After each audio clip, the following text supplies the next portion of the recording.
last week that I was still fighting with a kidney stone, and I'm still fighting with a kidney stone. It's getting more painful by the minute. And I had a toothache bother me bad last week. I had a sinus infection, the tooth was infected, so I had it pulled. And that hole hurts really bad. And my mouth, this huge, gaping, painful thing. And my back's still an issue with the disc being messed up. And if it couldn't get any worse, you know how life just falls apart when it falls apart. I go to the mailbox yesterday and open it up, and there on top of that oversized envelope they use, and I have a letter from the IRS, which is never a good sign because it always means you've done something wrong and we're going to tell you what it is and you're going to fix it or we're coming to get you. So despair suddenly is the feeling at the mailbox. Of course, it really is just telling me I'm in the FAFSA form and everything's fine. But when you see that oversized envelope from the IRS, now Michelle's in despair also. But just that oversized, that envelope's always, it's not understanding envelope, it's that oversized thing, which kind of yells at you, we're here to get you. So it seems like it's amazing how when things start falling apart, it just snowballs and gets worse and worse, and there seems to be no hope and no end to it. It's just a life of pain and misery and being hunted down by the IRS or somebody who wants something that you don't have. Despair, though, is, I mean, I didn't really fall apart, but try to give you that picture of despair, of hopelessness. Life can do that to us sometimes. In fact, it can be part of life. There can be times in our life when circumstances just are overwhelming, or can appear to be overwhelming, or have the potential of being overwhelming. As believers, we should never fall totally in that category of total despair and hopelessness because we have Christ and He's with us regardless through everything. However, in our culture, in our society, despair, I think, is a common thing that people deal with on a regular basis.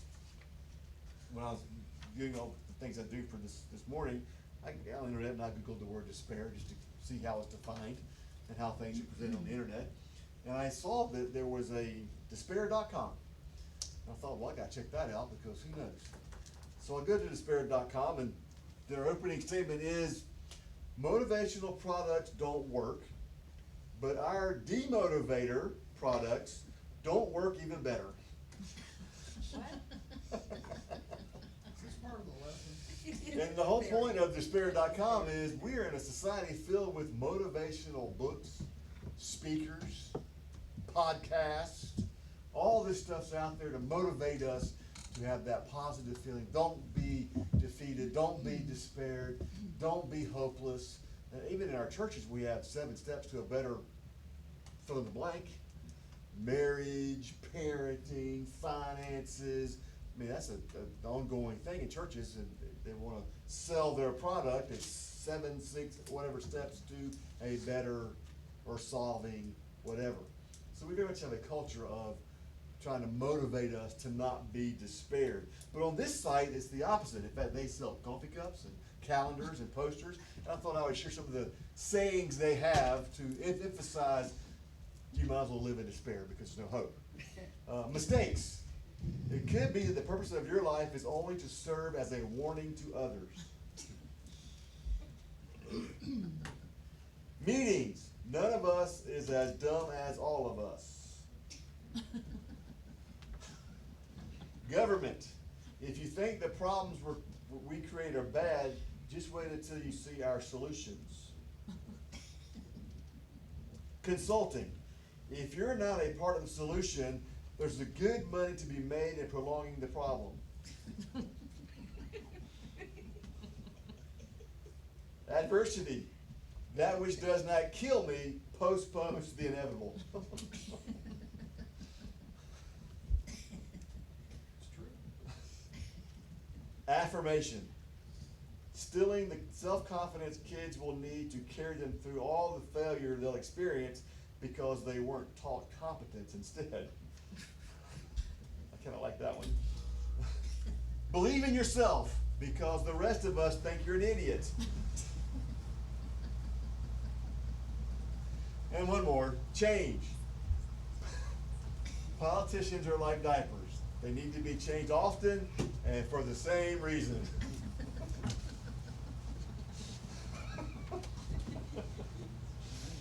Yeah, they have a whole A through Z of demotivation solutions.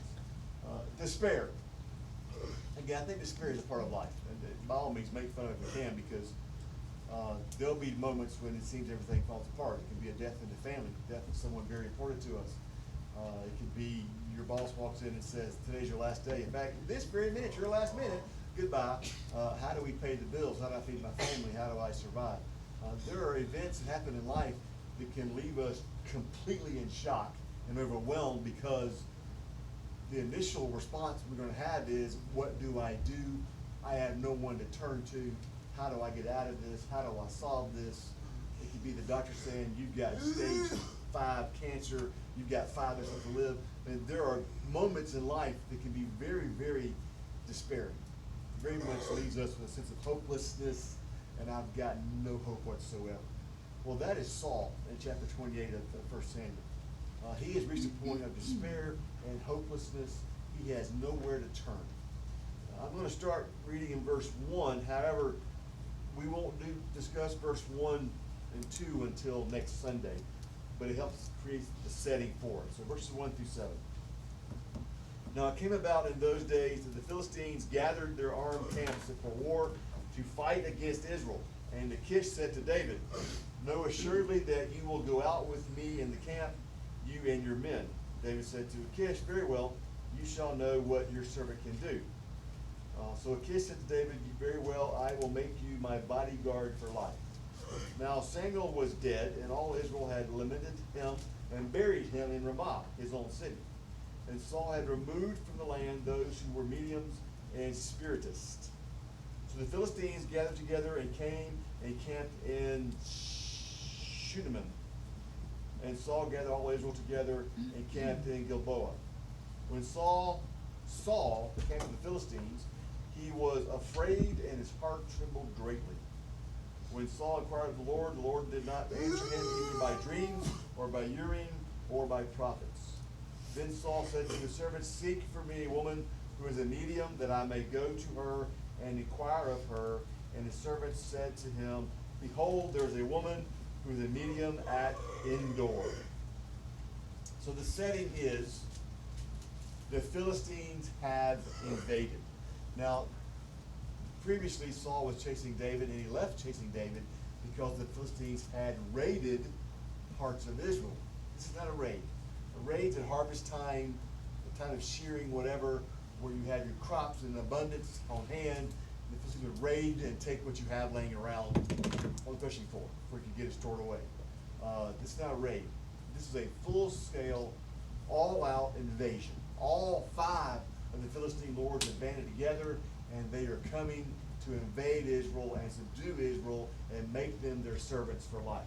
So this is a major event in the life of Israel, in the life of Saul, and the whole area for that matter, because the Philistines are invading with their whole army. Well, my question is, why does this overwhelm Saul? If we go back to chapter 14, beginning in verse 47.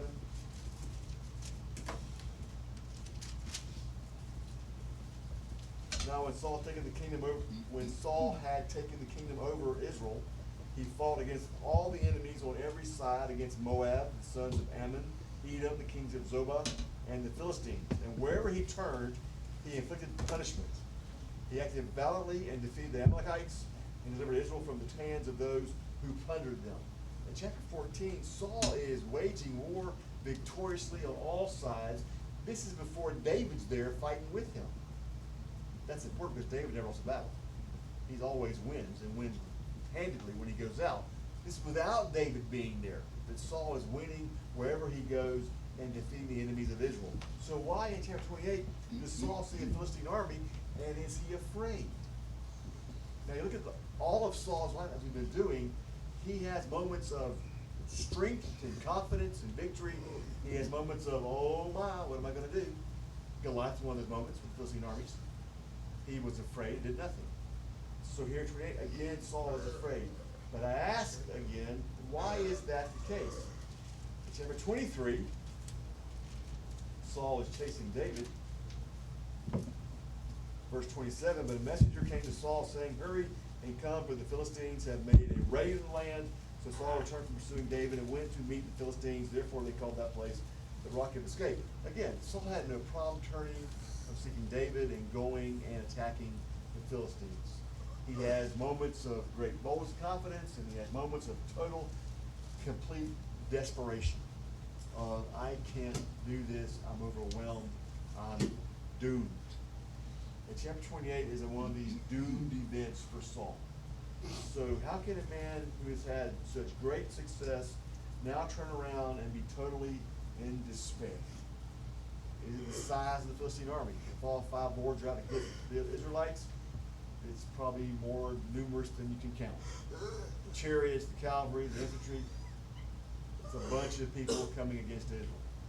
They saw just overwhelmed by the size of the event, the circumstance, the enemy.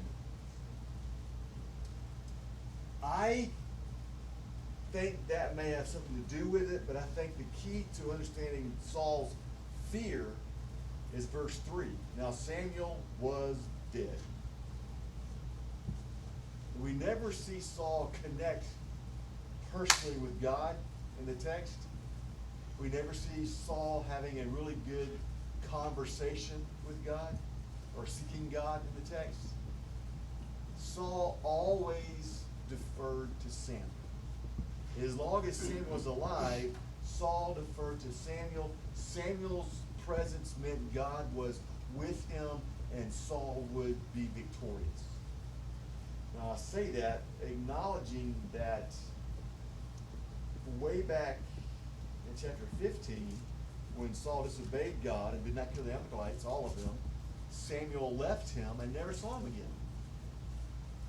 So even though Saul and Samuel don't meet and discuss battle plans, I think in Saul's mind, with Samuel being alive, Saul believed Israel will prosper and be victorious over its enemies. But now Samuel is dead, and Saul has no place to go, no one to turn to. He has no hope. He kind of feels like with Samuel dead, God's out of here. We're on our own. So I believe that Samuel's response is very much related to Saul's death, Saul's passing, and Saul feels very much like I've got nothing, no direction from God. I have no hope. He's in despair. Now, the word despair. Let's talk about that for a minute. What is despair? It's basically hopelessness. It's I have no way to solve this. I'm doomed. I'm defeated. I'm done. I think we can think of many circumstances in life where we may have experienced despair either to a great extent or a slight extent. 9/11, when 9/11 event took place, you remember where you were? Saw the towers falling, the planes crashing. There could be a moment of despair there because we're under attack. Imagine if I was alive on 1941, December 7th. Is that the right year? When Japan invaded, attacked Pearl Harbor, 42. If I would have been alive then, that would have been a moment of despair. To know that your Pacific fleet's going to be wiped out by Japanese air raid.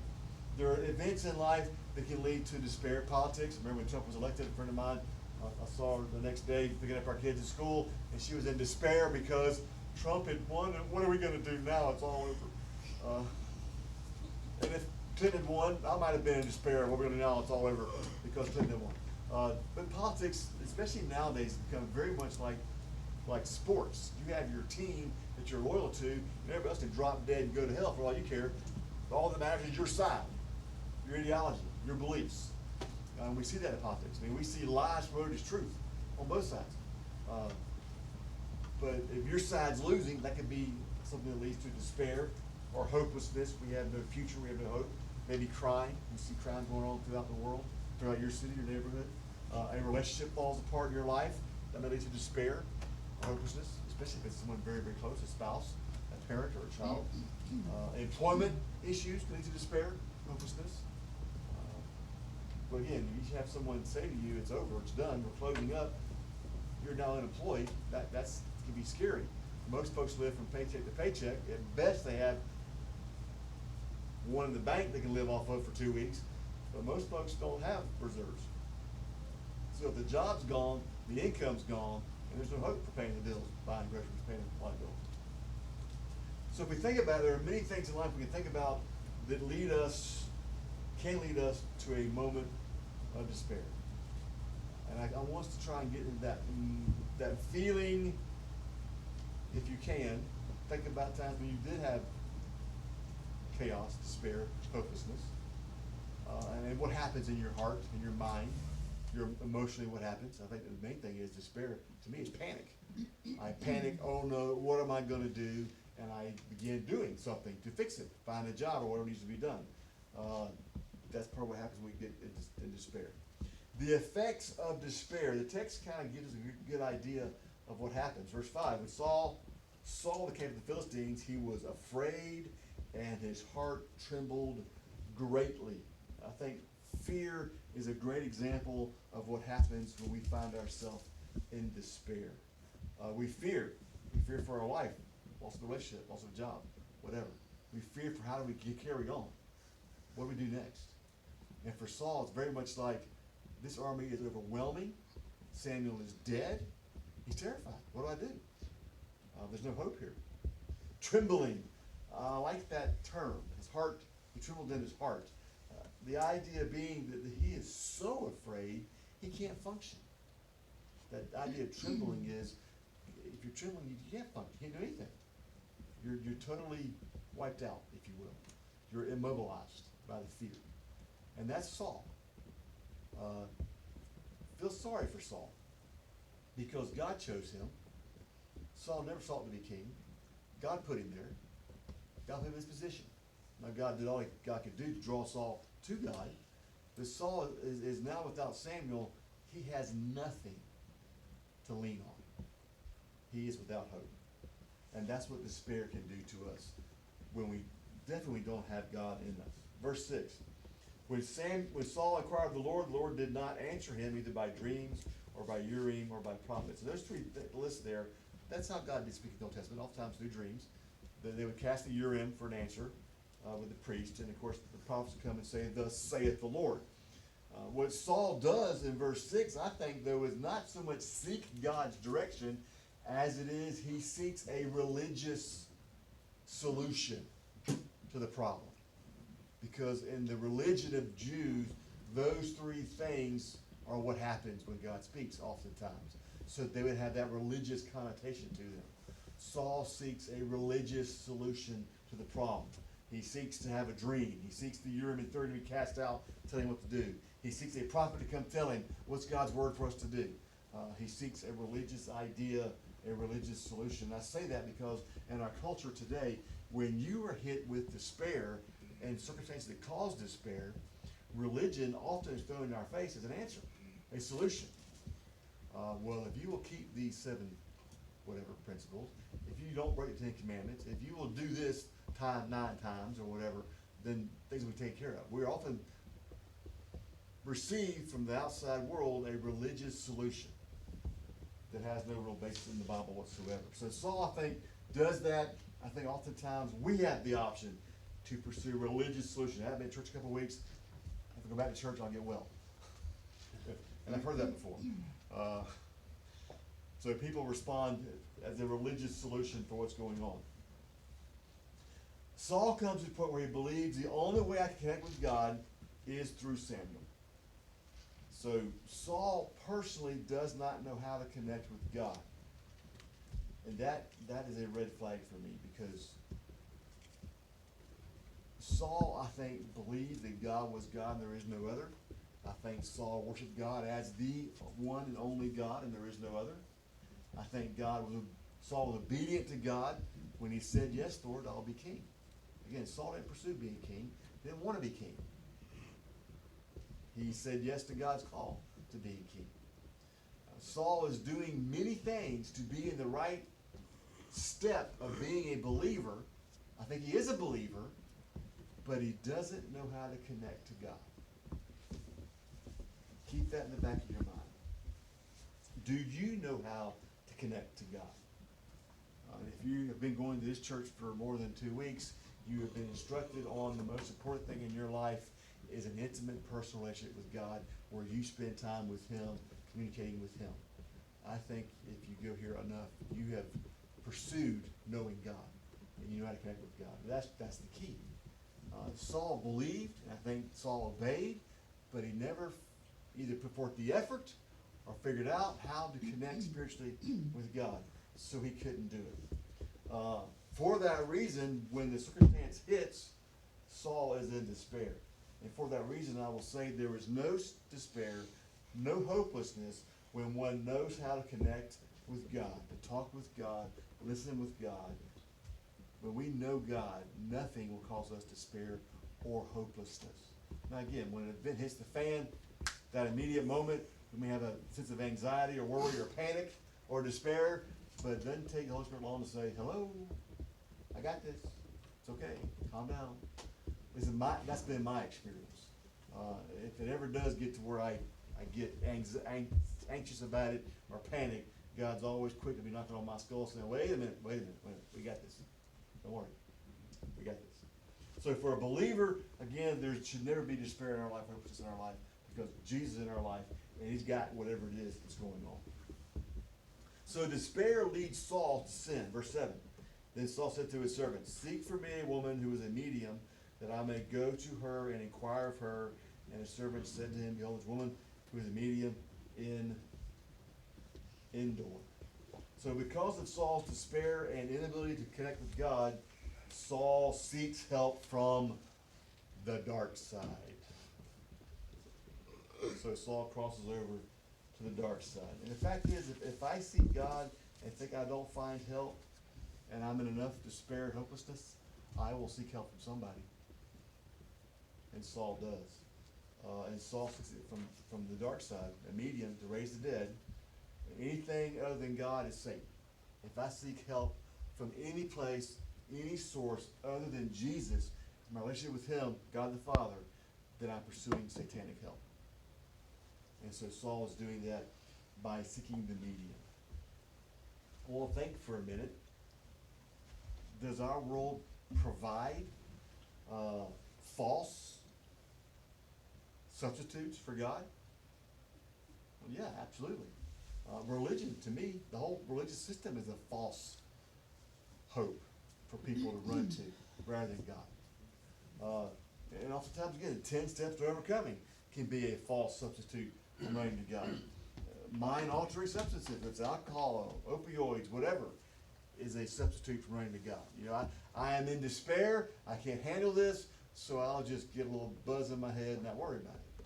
And I know with the opioid, because of my experience with that, that's exactly what the opioid does. It says to you, everything's okay. No worries here. Everything's great. So yes, our culture, our world provides many things that we can overcome despair with temporarily. For that matter, just distractions itself. Sports can be a distraction from despair. Sex, drugs, politics, work, entertainment. Anything we can do to escape concern or worry or anxiety about that which causes us despair. So that is despair. And again, for me, the main point here is if Saul knew how to connect with God, there'd be no despair or hopelessness.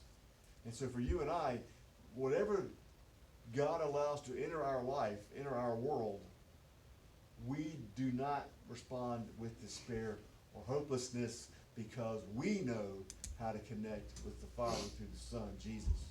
And we have him, his Spirit inside of us. We have instant affirmation from God, instant communication from God that he's got this, that he's with us. So that's a real positive in the text. Verses 8 through 25, Saul and the medium. Now let's read the whole text to get the picture. Then Saul disguised himself by putting on other clothes, and went he and the 2 men with him, and they came to the woman by night, and he said, conjure up for me, please, and bring up for me whom I shall name to you. But the woman said to him, behold, you know what Saul has done, how he has cut off those who are mediums and spiritists from the land. Why are you then laying a snare for my life to bring about my death? Saul vowed to her by the Lord, saying, as the Lord lives, no punishment shall come upon you for this thing. Then the woman said, whom shall I bring up for you? And he said, bring up Samuel for me. When the woman saw Samuel, she cried with a loud voice. And when the woman spoke to Saul, saying, "Why have you deceived me? For you are Saul." The king said to her, "Do not be afraid, but what do you see?" And the woman said to Saul, "I see a divine being coming up out of the earth." He said to her, "What is his form?" And she said, "An old man is coming up, and he is wrapped with a robe."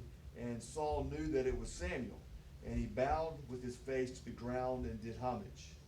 Then Samuel said to Saul, "Why have you disturbed me by bringing me up?" And Saul answered, "I am greatly distressed, for the Philistines are waging war against me, and God has departed from me and no longer answers me, either through prophets or by dreams.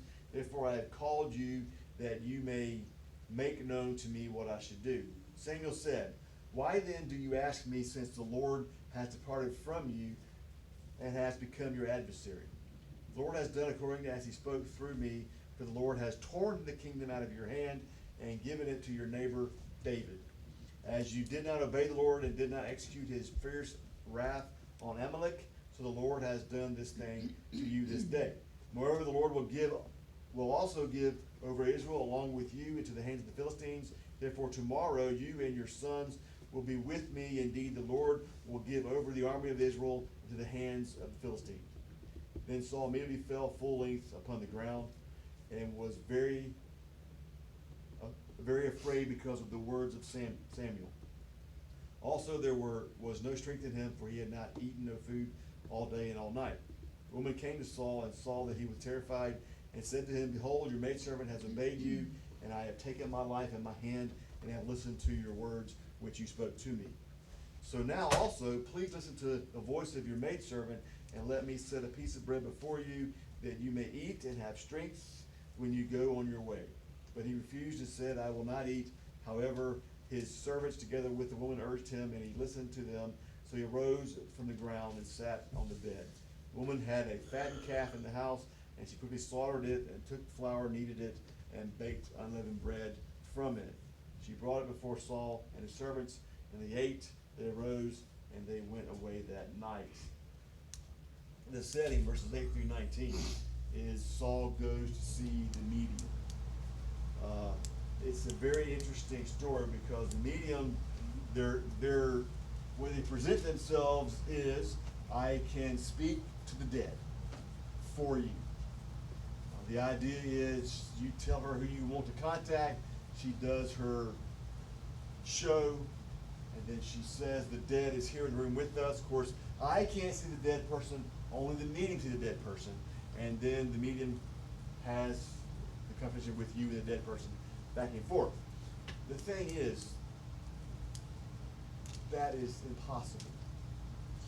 The Bible is very clear. When a person dies, their soul is in heaven or it's in hell. There's no in between, there's no coming back. It is gone. He, she, they are gone, they are dead.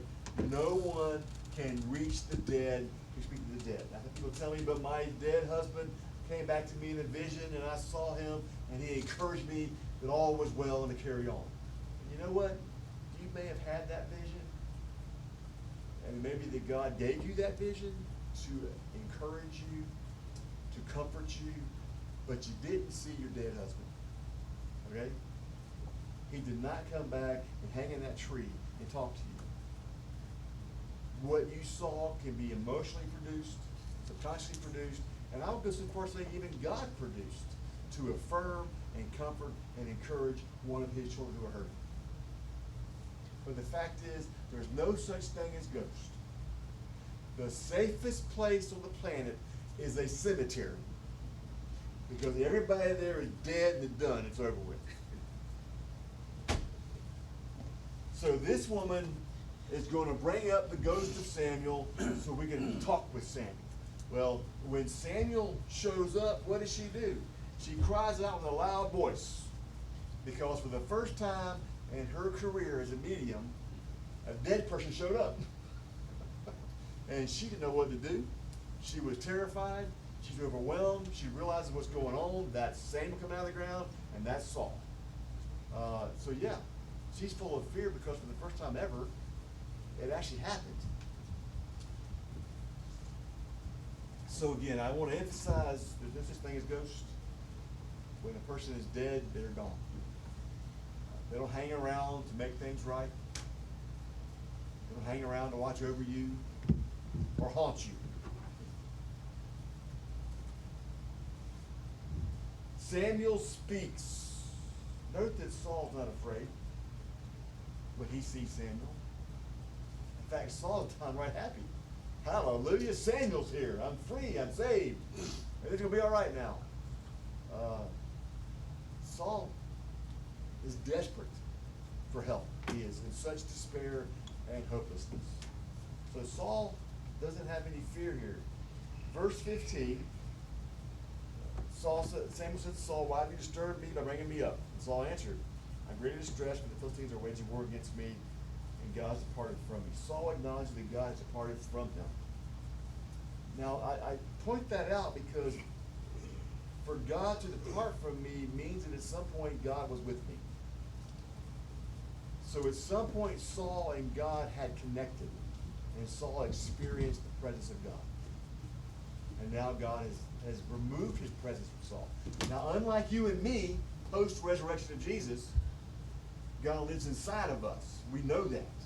Before the death of Jesus, the Spirit was always on the outside, impressing upon the person. He could not dwell within the person because sin had not been removed by Jesus' death and resurrection, right? We're all on the same page with that, right? We understand that. So for Saul, it's the presence of God is around him. And Saul realizes that's been taken away. He's gone. I'm on my own. Samuel's message is verses 16 through 19, and he says simply, God is doing what I told you he would do, remove the kingdom from you, and giving it to David. Now, for God to remove the kingdom from Saul, Saul and his sons had to die. Otherwise, the son becomes king and not David. So, Samuel says, you and all your sons will die.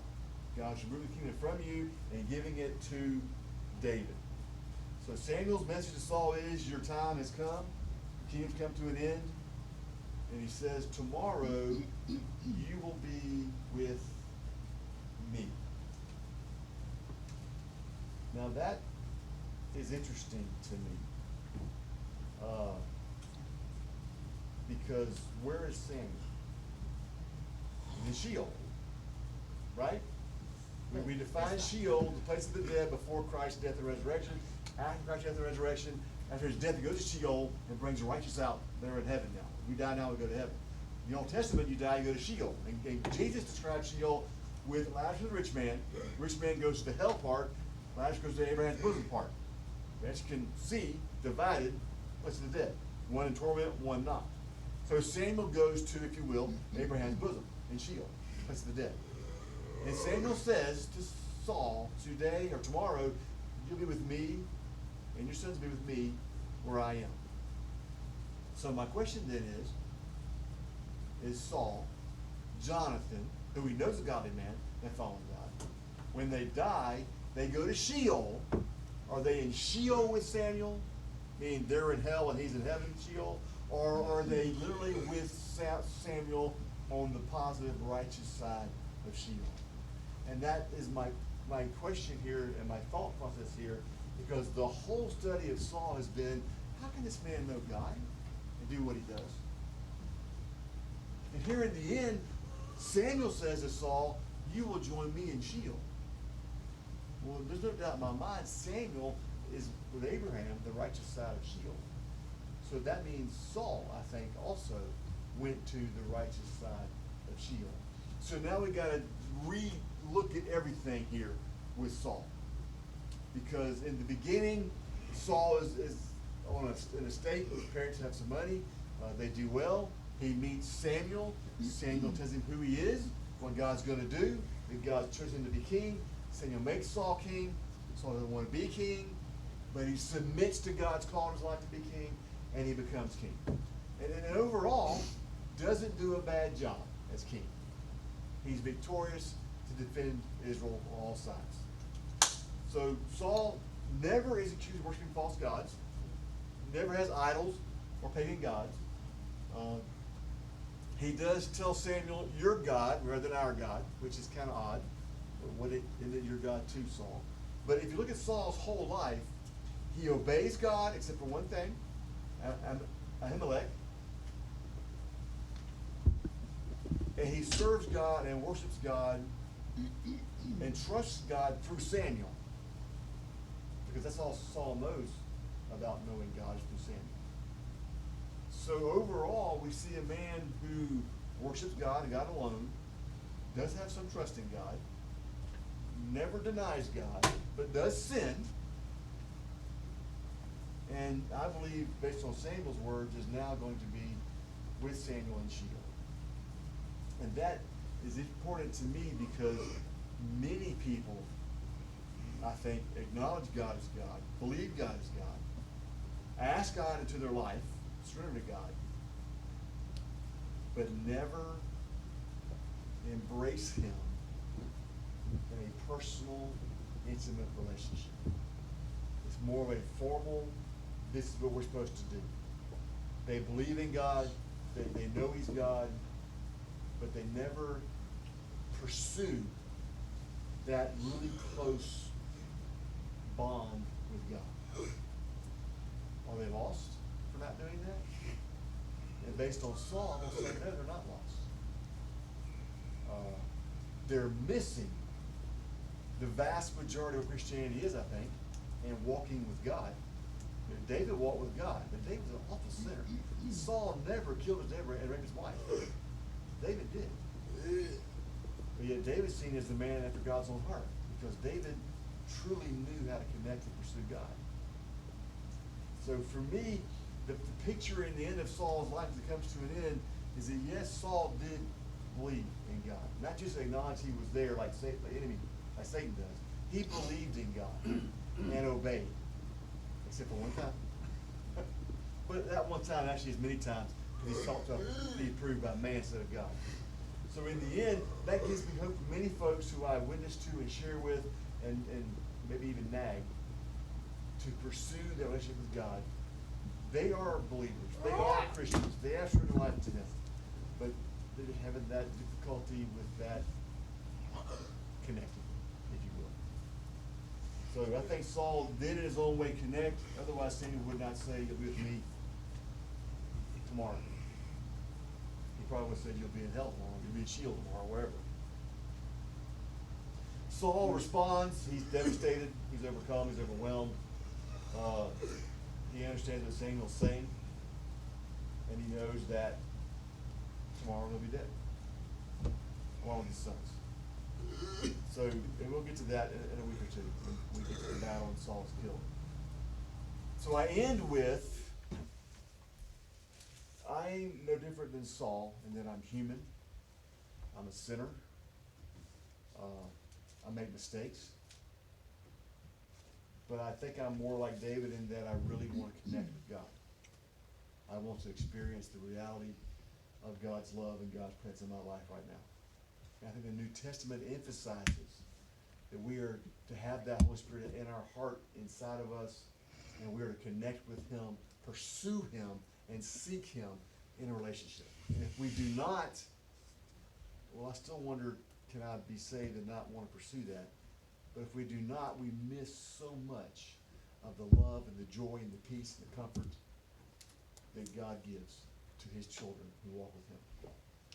No matter what happens in my life, it's always going to be, I'm in God's hands.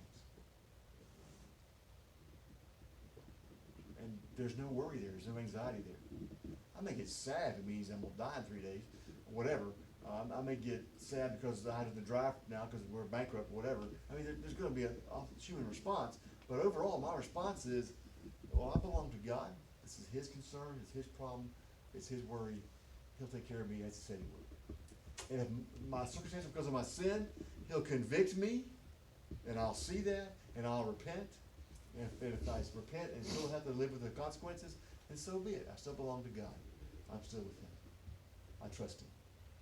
So I think Saul knew God, worshiped God, but that trust factor was never solidified in his life. And so my point is, by all means, pursue trusting God, knowing Him, and walking with Him. Otherwise, you'll be miserable like Saul was all his life. we look at Saul's life throughout 1 Samuel, and God is constantly putting Saul in circumstances that demand Saul trust God and respond to God. And Saul didn't do it. God loves him so much, he never stops pursuing him to draw him in closer. The same is true for us. And if I'm not responding to God drawing me into him, I'm gonna be miserable. Because God's keep drawing, and keep knocking, and keep drawing, and want me to be with him.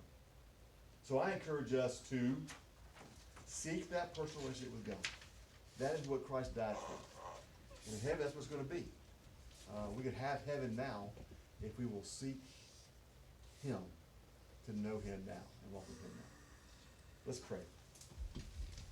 And Father, I do confess I do not fully understand all of Saul's life and history and where he is right now. I like to believe and think, though, that you are God and you do know what's best. And as the text reads, Saul's with Samuel, and I can say he's just with the dead or he's with Samuel in heaven.